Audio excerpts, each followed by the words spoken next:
Okay, so I think that we'll get this international keynote presentation of the Australian Brain Stimulation Annual Meeting underway. First, to everyone, some housekeeping. We'll only have a few minutes for questions at the end of this presentation, so please let me remind you to submit any questions through the Hoover Q&A. Now it's my great pleasure to introduce Professor Charlotte Stagg from the Wellcome Centre for Integrative Neuroimaging at the University of Oxford, where she's Professor of Human Neurophysiology. Professor Stagg is internationally renowned for her work on non-invasive brain stimulation and neuroimaging. She's authored more than 90 publications and has been cited more than 7,000 times. She's also an editor for Brain Stimulation in the Journal of Physiology. Today, Professor Stagg will talk to us about the physiological basis of motor plasticity and motor learning, and I'm very much looking forward to hearing her presentation. Can you share your slides with us, please? Certainly. Thank you. There we go. Can you see those okay? Certainly can. Wonderful. Excellent. Thank you very much. And thank you very much for the very kind introduction. It's a pleasure to be giving a talk. I wish I was with you rather than being in a slightly rainy UK this morning. So what I'd like to do, as Janet very kindly said, I work in Oxford, where I had a research group who are interested in motor physiology and motor learning. And what I'd like to do for the next few minutes is talk to you about some recent work we've been doing using non-invasive brain stimulation, obviously, and neuroimaging to try and understand some of the mechanisms underlying motor plasticity. And I hope for some of this really will be sort of a key research interest. I know for many of you it won't be, but that's okay. I mean, hopefully I can persuade you of its interest over the next few minutes. But even if I can't, and more seriously, a lot of the approaches we've been using, we use to try and understand a particular question. But I hope that as well as giving you, some data and some thoughts on that question, I hope to give people an idea of the kind of ways we're thinking about these studies, maybe to give some inspiration or some ideas of how you could translate those kind of questions that we're trying to answer into your own field. Motor system is one of many, and the techniques that we use are often applicable elsewhere. So I hope that not only is it a sort of subject specific talk, but hopefully it'll give some ideas about how we can move from sort of single scale correlational studies to really the kind of studies of causation, or as close as we can get to it in humans, that are going to be really important for moving the field forward. So I ought to start off by explaining what I mean by motor plasticity. And this is not going to come as a surprise to anyone, I suspect. So plasticity is just, for the purposes of this talk, any change that's happening in the brain in response to a new challenge. Okay. And it feels very esoteric, but actually it isn't. Motor learning is something we all do all the time. So if any of you have learned to play a new musical instrument or learned to play a new sport or learned to take a penalty shootout, then you will have acquired motor skills. So, and most importantly, perhaps certainly for our group, it's not only something that people do all the time, but very similar mechanisms occur after a brain injury such as a stroke to allow us to relearn motor functions. And so the idea is that if we can understand how healthy adults learn new motor skills, we might be able to take some of those principles and help people relearn and improve their function with therapy after a stroke. And that all sounds great. And this is something that's been studied for, tens, if not hundreds of years. And we still don't understand very much about it. I'm not going to give anybody the answers to this question in the next half an hour. And why is that? Now, I don't think it's because we're not working hard enough or we're doing the wrong kind of studies. I think that brain plasticity in general, not specific to the motor system, but brain plasticity in general is a really difficult question. And that's partly because it means different things to different people. So I introduced plasticity in a very vague sense, so any change that happens in the brain. Okay. And that's because if you talk to different people, it means different things. So if you talk to, if I go and talk to my cellular physiology colleagues, they will say, plasticity, it's all about glutamate receptors. It's all about synapses, it's synaptic change, it's long-term potentiation, which obviously it is. But I go and talk to my colleagues working on rodent models and doing electrophysiology, or my colleagues in the Meg Center, and they'll say, no, it's all about cortical circuits and neural dynamics. I talk to my colleagues studying vision or somatosensory perception, and they'll say, no, it's about reorganization within a cortical region. And I talk to colleagues who do MR imaging of stroke recovery, for example, and they'll say, no, it's about changes across networks. And of course, all of those things are true. And so one of the key problems that my group are trying to unpick, you can judge how successfully, is trying to link these levels of explanation. So can we understand how the changes at the synapse that we understand so much about link to changes at functional network level that we see in our patients or in our participants as they're learning? And can we understand how these changes at a network level that we see change and drive synaptic plasticity? So that's really the kind of multi-scale questions I'm going to tackle a little bit today. I'm going to talk a little bit about GABA and why I think you should be interested in GABA and why I'm interested in GABA. Talk a little bit about translation, how we can take studies from healthy adults and translate them into stroke survivors. A bit about dynamics. Movement is essentially a dynamic process. MR is great. I spent a lot of time doing it, but it's not dynamic in the same way. So how can we look at the dynamics of movement? How can we look at neural dynamics? And very specifically, how can we take one little aspect of neural dynamics and relate it to behavior? Okay, so I'll start off with GABA. Now, you may be wondering why on earth I'm going to talk about GABA. I've talked about plasticity and I've brought up synapses and I've brought up LTP-like plasticity, which, is a glutamatergic process. So why are we so interested in GABA? Well, not that glutamate isn't essential, but GABA seems to have a very special role in sort of systems physiology and allowing whole animals to undergo plasticity. This is just a slice through the cat's motor cortex, and you can see in green the pyramidal output neurons, and in red the GABAergic interneurons, and this is just a stain for GAD, the enzyme that produces GABA. And all I really want you to see in this is quite how many GABAergic cells there are. Okay. So the GABAergic interneurons are able to produce a sort of very detailed net of inhibition that allows for tight control on the firing of the glutamatergic outputs.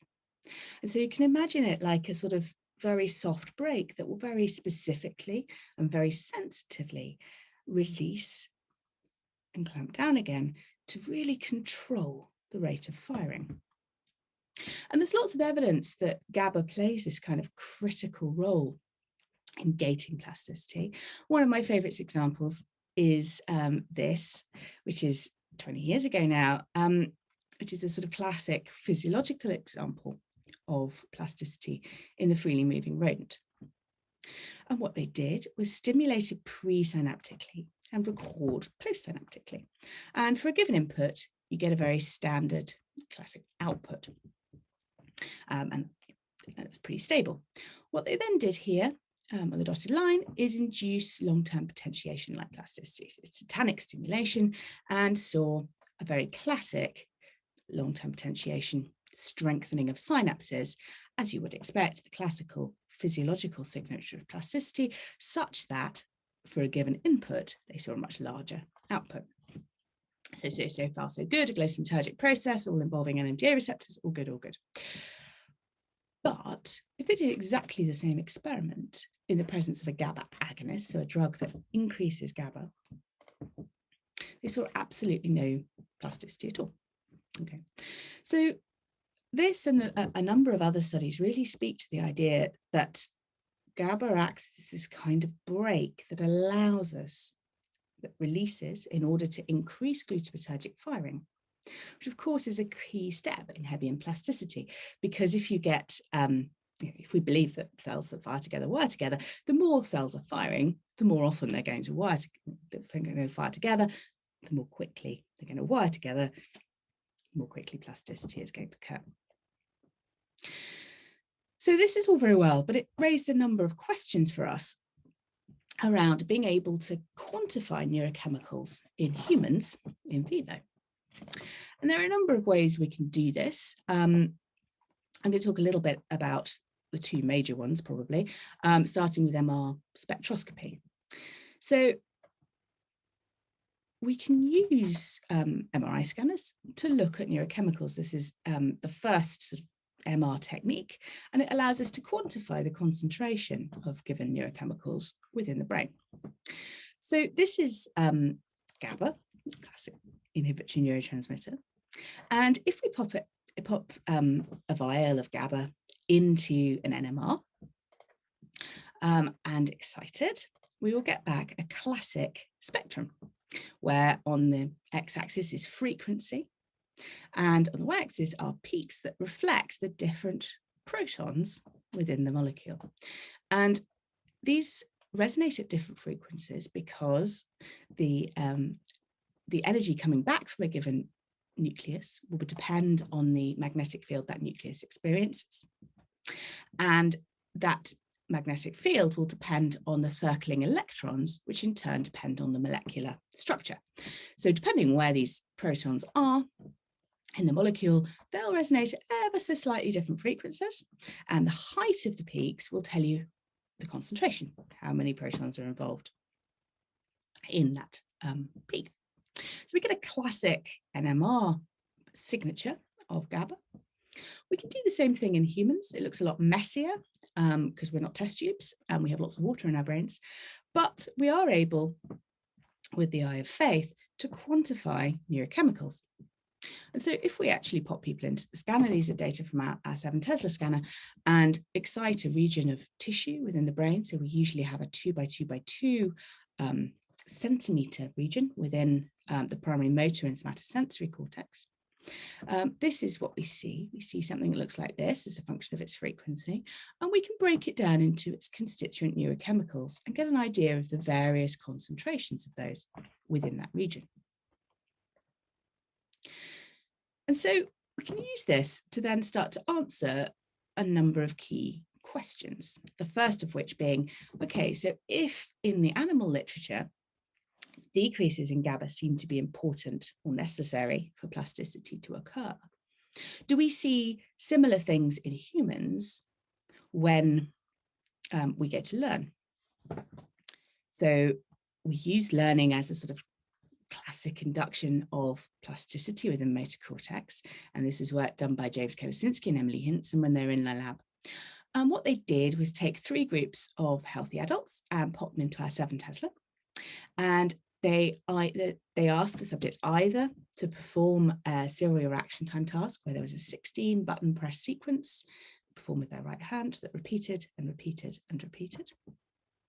They either just they had another group that just did a motor control condition to make sure it wasn't just movement. So they pressed the same number of buttons, but just in an unpredictable order. Or a third group who were just a visual control, who lay in the scanner and watched David Attenborough to keep them awake. And the hypothesis we had was that people performing the serial reaction time task would undergo plasticity as evidenced by a behavioral improvement, as evidenced by sequence acquisition, and that would be accompanied specifically by a decrease in GABA within the left motor cortex, as they learned that with their right hands, that was not seen in the other 2 conditions. So this is our behavioral data, and you can see that in the learning group, as people got used to the order of the sequence, the response times decreased, a classic behavioural signature of learning on an SRTT. And in the movement condition, people were pretty flat in their response times, as you'd hope. There was nothing to learn, so they didn't improve, but equally they didn't go to sleep. So behaviourally, they were doing what we wanted them to do. And do we see that pattern we were expecting of a decrease in GABA with learning? Indeed we do, such that the learning group, there was a significant decrease in GABA across the learning that wasn't seen actually either during movement or rest. We went on to show that there was a relationship between the degree to which somebody learned and the change in that GABA. So that's all very well. And the animal literature would have absolutely predicted that. But there are some things the animal literature doesn't predict. And so can we start to use human imaging to ask some questions about neurochemical changes underpinning longer term plasticity? This is plasticity over minutes. That's kind of interesting, but not as interesting as the kind of changes that we really care about, where behavior improves and stays better over weeks to months to years. So do we see a decrease in GABA in that context, or is it really just in this very early phase? And one way of looking at that is to look at GABA levels in a group of people who have undergone long-term plasticity. You could do that in a number of ways. The ways we decided to do it was to look in a group of stroke survivors. And if you think of stroke survivors as people who have lost function and then regained it over weeks to months to years, they're a great model for long-term recovery. So this was work done by Jakob Blecher and colleagues, and what we did was take a group of controls and take their GABA levels within paramotor cortex and compare that to the GABA concentration within the ipsilesional M1 in patients with subcortical lesions at least 6 months after stroke. And what we saw was a significantly lower GABA concentration in stroke survivors than in controls, suggesting perhaps that people who've undergone long-term remodeling and reorganization to support long-term improvements in function have lower inhibition than people who haven't. Can we relate that to behavior? Well, so what Jakob went on to do was to take this group of stroke survivors and ask them to do some therapy, some constraint-induced movement therapy, where they are asked to bind up their non-affected limb and are forced to use their stroke-affected limb for the activities of daily living. And if they can manage to tolerate that, actually it's quite an effective intervention. And so what he did was take GABA quantification before and after they trained on this. So here on the y-axis, you can see at the Wolf Motor Function Test, which is just a clinical score, higher numbers are better. You can see that everybody improved after constraint-induced movement therapy, but that was variable. And the interesting thing was, although there was no overall change in GABA over this time period, and we can go into why in the questions, there was a relationship such that people who improved a lot up here, also people who managed to decrease their GABA a lot, whereas people who didn't really change their GABA also didn't really learn or improve. So perhaps we're beginning to see some links between changes in inhibition and behavior. But I'm very conscious this is the brain stimulation meeting, and I've just spent 15 minutes talking about things that are not brain stimulation. So I will rectify that now. Everything I've shown you is correlational.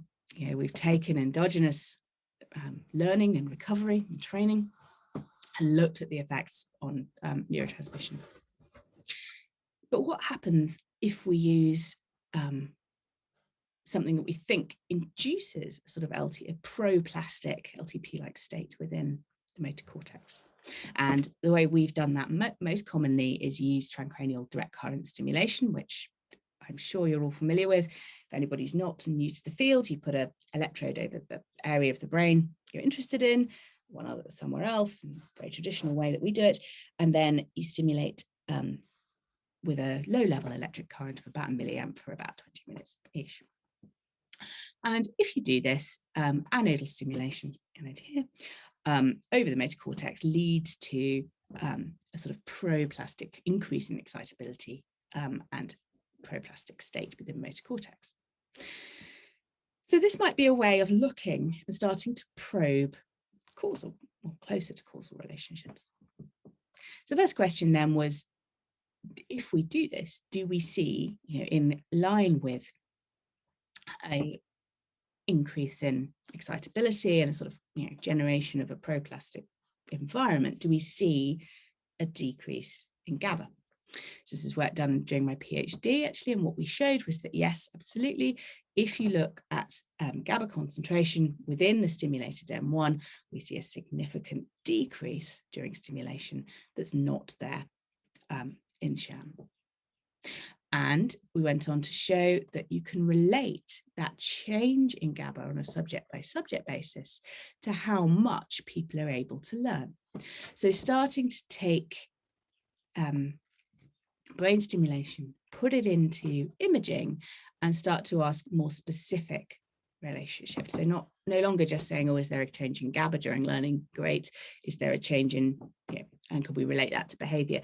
But actually quantifying, using brain stimulation, a metric about each person, in this case, how responsive their GABAergic system is to plasticity induction, and saying, is that something that's really, is that something that tells us how well people are able to learn? And what you can see here is that people who have a very responsive GABAergic system in response to brain stimulation on one day and are able to decrease their GABA a lot in response to brain stimulation are also those who learn better. Whereas people who don't really change a lot or even increase don't learn as well. So going beyond just correlation to say, okay, we can start to perturb the system, we can start to learn something with brain stimulation, and we can start to understand then how that specific metric might relate to the behavior we're interested in.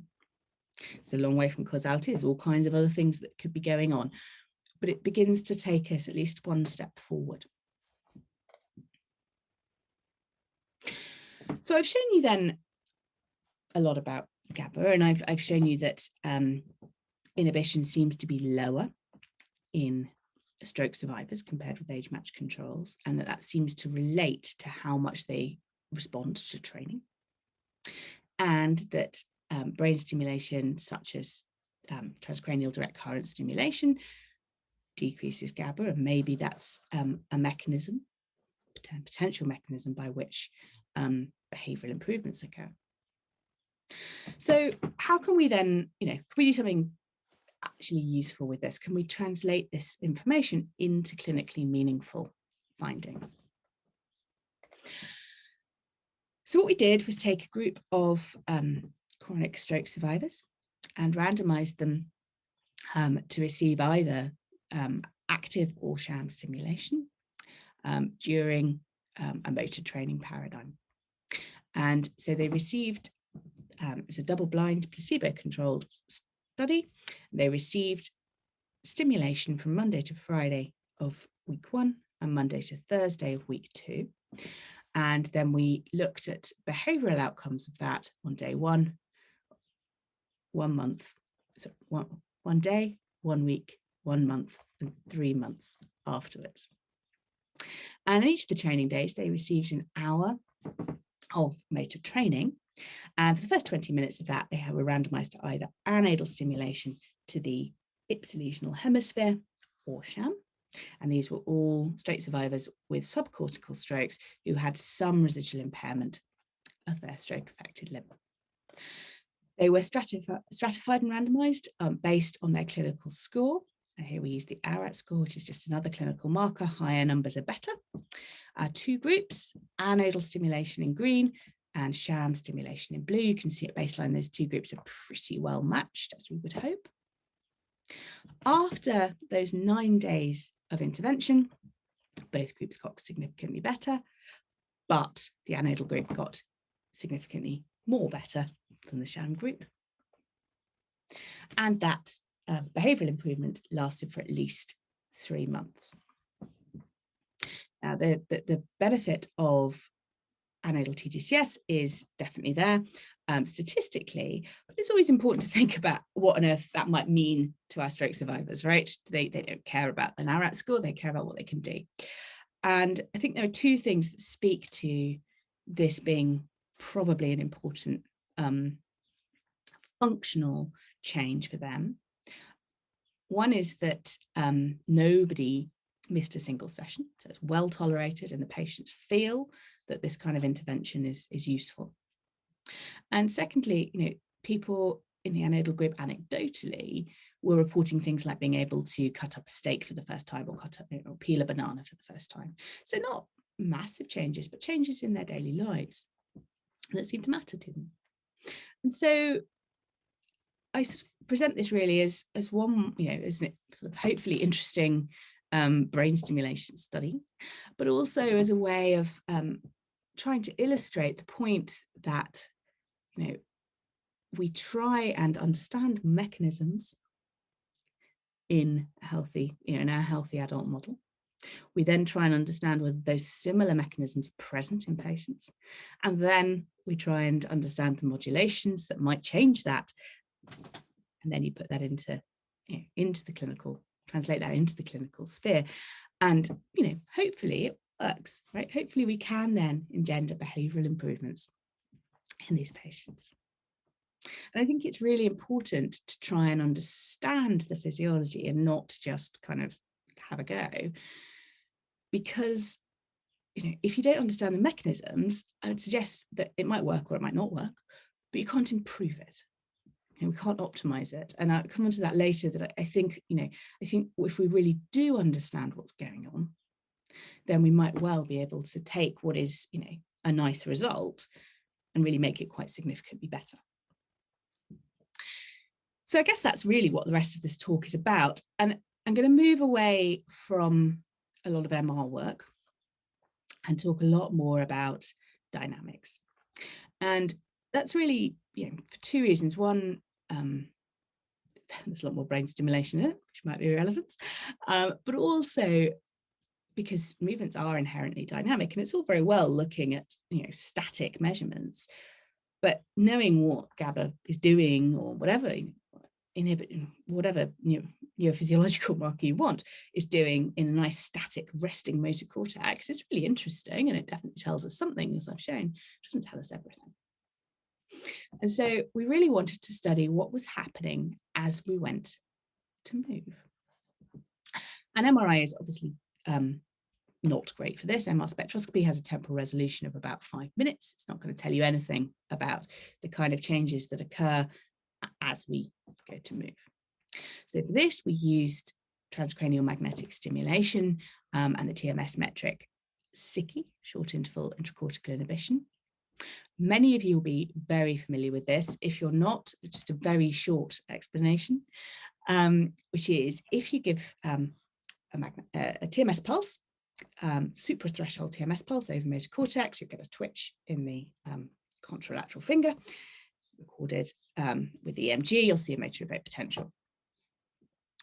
If you give exactly the same stimulus, but in the presence of a conditioning stimulus, 2.5 milliseconds before it, what this conditioning stimulus here does is activate the interneurons, because they're smaller and they're parallel and they're easier to stimulate, but not the output.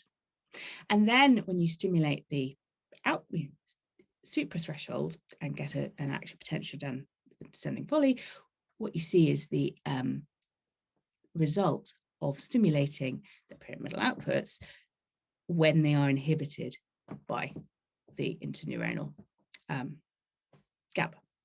And so you get a decreased MEP, and if you ratio those two, you get a quantification reasonably specifically of GABA A activity in the cortex. That's great. You can do that at rest. Brilliant. But you can also do it as you prepare to move. So this is work from Friedhelm Hummel, but it just illustrates it very nicely. What they did was ask people to wait for a visual cue, and when they saw the visual cue, to move a finger as quickly as they could. And they did TMS in the gap between the cue and the movement at various points. And if you do that in healthy adults, you see as you go to move, you get a release of inhibition. Okay, so normally I've got a reasonable level of inhibition in our movements. As we go to move, we see this release of the brake that allows that movement to occur. But the interesting thing in this study was that they saw illustrate patients didn't do that. So if you remember back a few slides ago, I showed you data that suggests that GABA is lower in stroke survivors than it is in age-matched healthy control. So there's less inhibition floating around, but it doesn't release in quite the same way. So this is telling us something different to our static measures. This is why it's worth thinking across temporal scales as well as across brain states. As we go to move, stroke survivors have less inhibition around, but actually it stays really flat and it doesn't release. And this was always thought to be pathological, thought that, we should release our inhibition to allow us to move. And so this provided quite a nice little question that we were interested in as to what happens in that GABAergic release as healthy adults move and as they learn a skill. So this is work done by Josh Dupont-Hadwin in collaboration with Sven Bessman at UCL. And what we did was use a very odd, but actually very nicely designed classic task from UCL, which is a thumb abduction task. You have to do it with your non-dominant hemisphere because everybody's too good with their dominant hemisphere these days because of smartphones. And you get people to accelerate as fast as they can. And over time, people are able, with feedback, to get better at doing thumb accelerations. Now, it's not a clinically useful task. Again, nobody ever comes to a doctor saying, I want to get better at accelerating my thumb. But it's a very motor cortex task. It's a very M1 task, and it's well described in UCL, and people are able to improve behavior on it over a few minutes. So it worked very nicely for this kind of context. So what we did, they had 3 blocks where they learnt to perform this task, interspersed with periods where we did SICI, so looking at GABA A activity as they moved. And this, they had a tone, so it was beep, beep. We asked them to move on the 3rd beep, and we trained them so that they got used to doing this. And that allowed us to time our TMS interventions at specific points within that movement preparation. So the first question then, do people get better at this? Yes, they do. So here you've got acceleration. We're aiming them to get better at that. And over about 20 minutes, they get their peak acceleration increases and then sort of plateaus, exactly what we'd like to see. Next, can we see this classic release of inhibition as they go to move across the study? So this is what previous data have shown as a slightly less elegant, but also there that the closer you get to movement, so it's 75% of the reaction time, there's less inhibition than there is at 25%. So we do see this release. So then the interesting question then, can we relate the amount to which people release that GABA to the slope at which they're doing it to learning?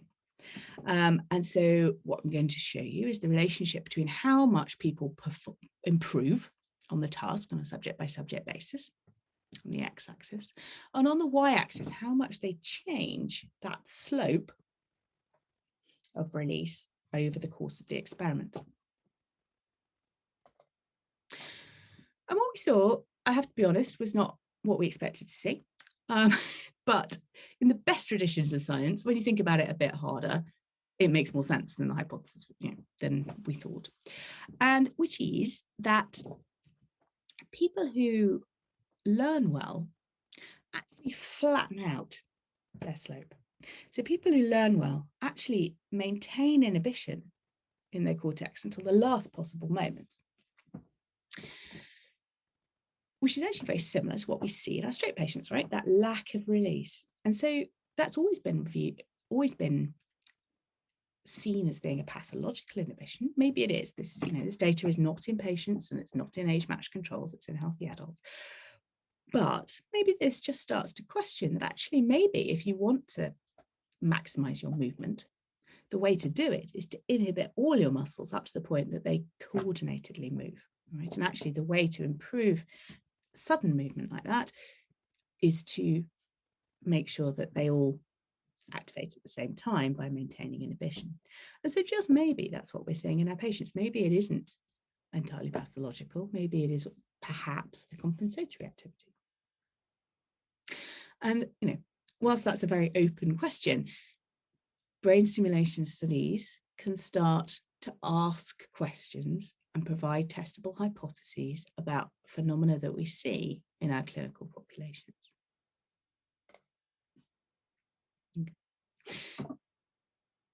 So the other way of looking at dynamics is to look at neural dynamics using MEG or EEG.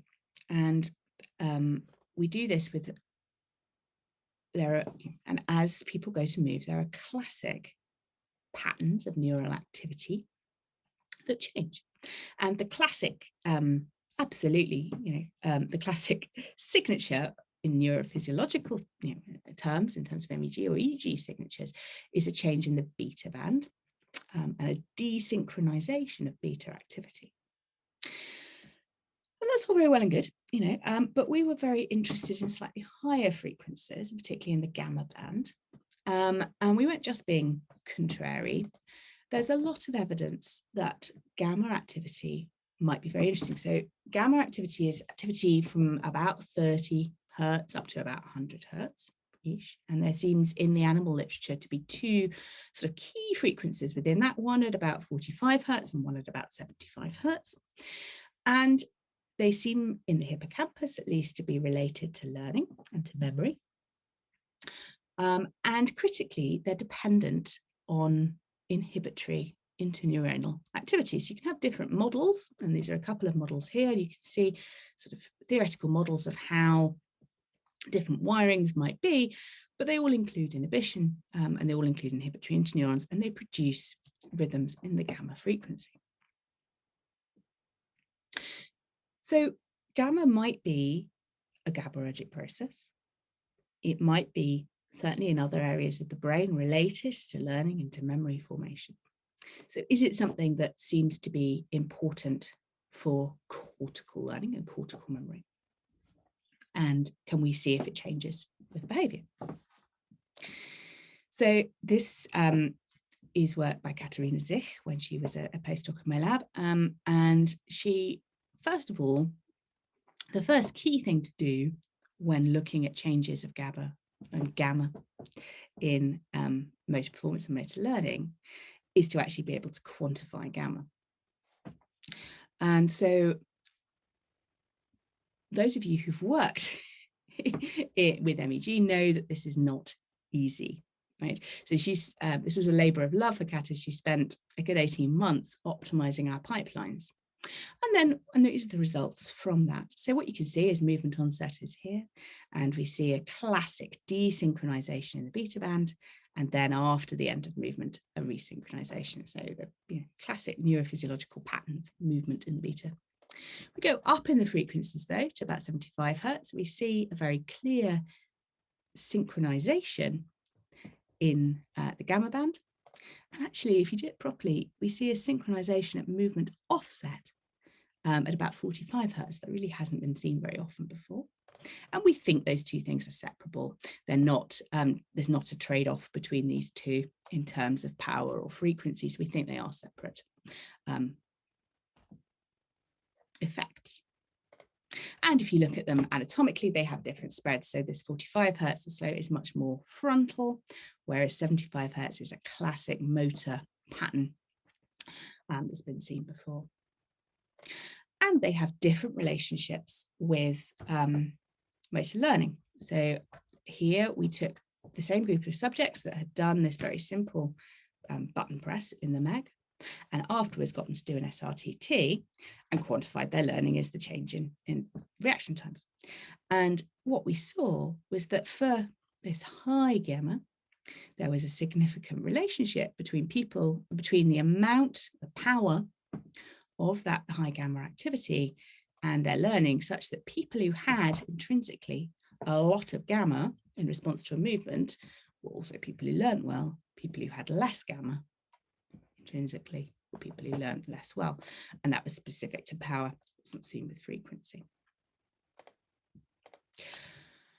We went on then in other studies to show that you can drive gamma oscillations with alternating current stimulation, and that changes measures of GABA A activity. So if you drive gamma, you get a decrease in Sicky, and the degree to which it decreases the Sicky predicts subsequent motor learning.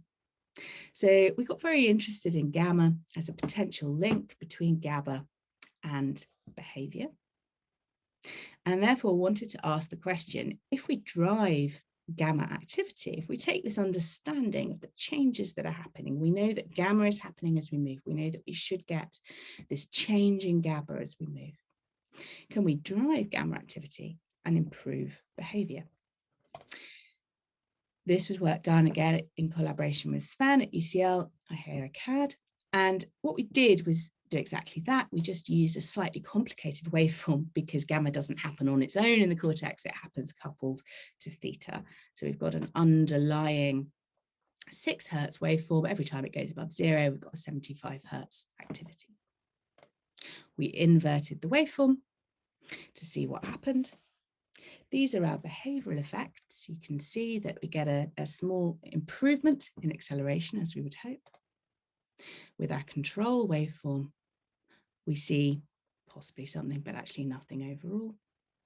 But with the active condition, there's a significant improvement. We didn't really believe that, so we did a double-blind placebo-controlled replication and saw exactly the same thing, that active stimulation leads to a significant improvement. We've gone on to look at this in rodents and do optogenetic stimulation of the motor cortex. This is extremely new work, no one's seen it before, from Julia Salabayo, who's leading up our rodent work, using actually the 45 Hertz, but optogenetic stimulation.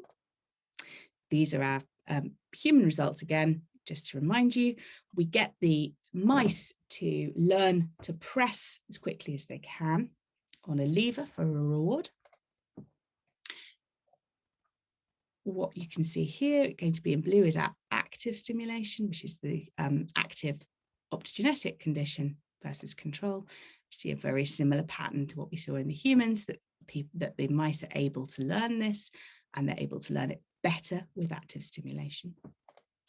And it isn't just about speed. So there is a minimum bar, so we need them to control their movements finely.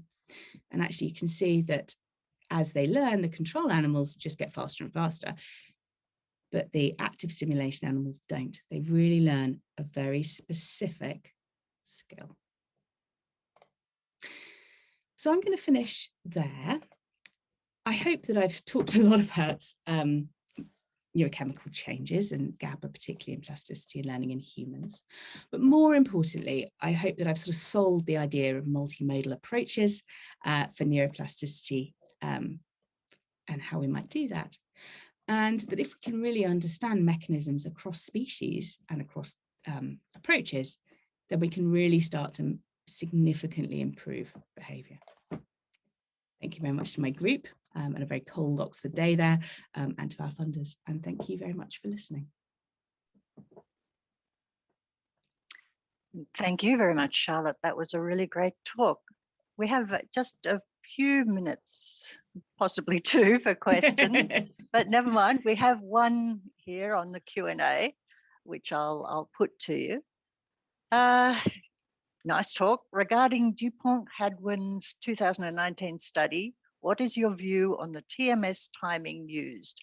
As I know that the pre-movement excitability and inhibition shoots at about 100 milliseconds before movement onset. However, TMS was triggered at different time points, not even close to 100 milliseconds in their study. Do you think that if TMS is triggered nearer to 100 milliseconds, we might get different findings? Yeah, it's a very good question. It's so I think the timescale is not well known, and we had a lot of discussion with the reviewers at the time, which I put my hands up to, is that you should see an increase, well known, an increase in excitability and an increase in MEP size, single MEP size, as people go to move, and we didn't see that. Now, we did see changes in sticky, so something's going on earlier than those overall excitability changes, but we played around with getting TMS pulses as people go to move, and you can't get too close to movement because you run into the movement and then you don't get an MEP. So it's a real, and people are not perfect, unfortunately, at doing these things. So even if you control reaction time, it's difficult to get too close. So we erred on the side of caution, and stayed a little bit further away, which meant we did get recordings in almost all the time. It later is very, very interesting. We have definitely seen in other studies that these time points do tell us something useful about pre-movement preparation, but it's certainly not everything. So yes, if people are clever enough and have got good enough participants to get later, I think it's going to be really important. But I think that's where things, to be honest, one of the reasons we got interested in neural dynamics and gamma oscillations is because you can measure those right up to the movement, right? You don't get this confound. Right. Thanks. Gosh, I do have another question here. I can't see all of it. Oh, yes, I can now. I was just curious if your group had considered investigating the role of the sensory motor mu rhythm in the alpha frequency band in the selectivity of motor learning, given that it is thought to play an important role in active inhibition of task irrelevant motor representations and is thought to modulate gamma activity. Yeah, no, that is a very good question. The short answer is no. The longer answer is yes, that's a very good idea. So we've sort of, I set it up as theta and I set it up as 6 hertz, but that idea of that underlying slow rhythm, I wouldn't swear that it isn't 10 hertz. I think we have not explored that space. And so, one of the things we're really keen to do is look at that carrier rhythm and to look at the high frequencies as well and see what the optimal combination is. And I wouldn't be at all surprised if that actually was 10 hertz, not 6 hertz, So I think I think I call it theta because that's classically how it is, but I think we increasingly know that these name bands are less useful in some contexts, and this might be one of them. So no, but I think it's definitely worth looking at, and other people have done, and there's some very interesting stuff there. I think probably this will be the final question, given we're already over time, of course. And I finally work out how to tell you who's asking it. This one's from Brendan Hordager. Just wondering if anyone has looked at GABA concentration with spectroscopy across time from very early stroke to chronic stages, looking to see how GABA changes over time, possibly linking to the spontaneous upregulation in plasticity after stroke. No, it's a very good question. No is the answer. And it would be really interesting to do. So Brenton, if you've got access to early after stroke, it'd be really interesting. It's complicated. Spectroscopy is a tricksy thing, and trying to acquire it in medically ill people is hard. It takes a while. And in the context of inflammation and neuronal loss and how you reference that and how you deal with that is complicated. So it's not as easy as just popping people in the scanner and watching it. But it is something that will be really important, and certainly something that will raise that I think there are a lot of interesting questions around the role of GABA very early on in stroke, where probably the idea of decreasing GABA is probably a really bad idea at that stage, and it does all kinds of interesting things in the rodent models. We just don't know that much about it in humans. So I think there's a huge untapped question there that nobody's looked at and needs looking at. Okay. Thank you very much for the really nice talk, Charlotte, and thank you for answering those questions for us. I'm sure everyone who's viewing would like to thank you. Some of us probably would like to offer our commiserations on the England disaster in the football, and others I'm sure are probably cheering, but there you go. Thanks very much, and I think we'll leave it there. Thank you very much. It's been an absolute pleasure. Thank you.